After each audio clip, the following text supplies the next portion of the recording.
कबनूर येथील मुख्य चौकात लावलेल्या बेकायदेशीर हिरवा झेंडा हटवण्यावरून दोन गटात तणाव निर्माण झाला। गेली 2 दिवसांपासून हा वाद दुमसत होता। हिंदुत्ववादी कार्यकर्ते आणि ग्रामस्थांनी हिरवा झेंडा तात्काळ हटवण्यासाठी आक्रमक होत ग्रामपंचायतवर मोर्चा काढला, तर दुसऱ्या बाजूला ग्रामपंचायतीच्या पत्रावरून मुस्लिम समाजानेही प्रतिमोर्चा काढल्याने वातावरण चिघळले।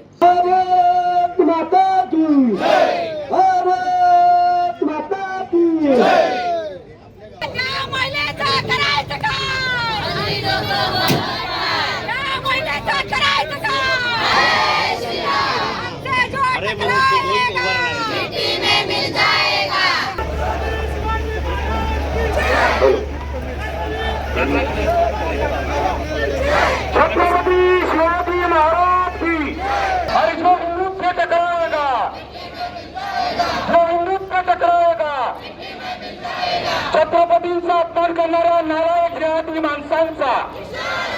रविवारी रात्री महापुरुषांच्या फलकाचा अवमान केल्याची घटना घडल्यानंतर संतप्त हिंदुत्ववादी कार्यकर्ते आणि ग्रामस्थांनी मुख्य चौकातील पानपट्टीमध्ये लावलेला हिरवा झेंडा तात्काळ काढावा, तसे लेखी आदेश ग्रामपंचायतीने द्यावेत अशी मागणी सोमवारी ग्रामपंचायतीकडे केली। यावेळी ग्रामपंचायत सभागृहात झालेल्या चर्चेला पोलीस अधिकारी आणि ग्रामस्थ कार्यकर्ते उपस्थित होते। दरम्यान मध्यरात्रीच्या परस्पर घटनांनंतर मुख्य चौकात रास्ता रोको आणि ठिय्या आंदोलन झालं। परिस्थिती नियंत्रणात आणण्यासाठी पोलिसांनी हस्तक्षेप करत ग्रामपंचायतीकडून लेखी पत्र मिळाल्यास झेंडा हटविण्यासाठी पोलीस बंदोबस्त देण्यात येईल असे सांगितल्यावर जमाव शांत झाला। या पार्श्वभूमीवर मंगळवारी ग्रामपंचायत अधिकारी संजय बर्डे यांनी पोलीस संरक्षण मिळावे यासाठी पोलीस अधीक्षकांकडे पाठवलेल्या पत्रात केवळ हिरवे झेंडे असा उल्लेख केल्याने नव्या वादाला तोंड फुटलं।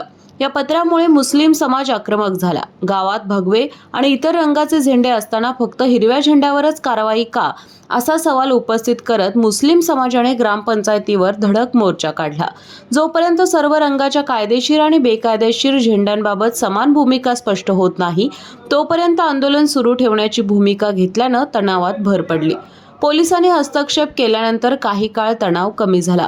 अखेर ग्रामपंचायतीने आपली भूमिका बदलत गावातील सर्व रंगाचे कायदेशीर आणि बेकायदेशीर झेंडे ग्रामपंचायतीमार्फत काढण्यात येणार असून त्यासाठी पोलीस संरक्षण मागितले असल्याचे सुधारित पत्र पोलीस अधीक्षकांकडे पाठवले।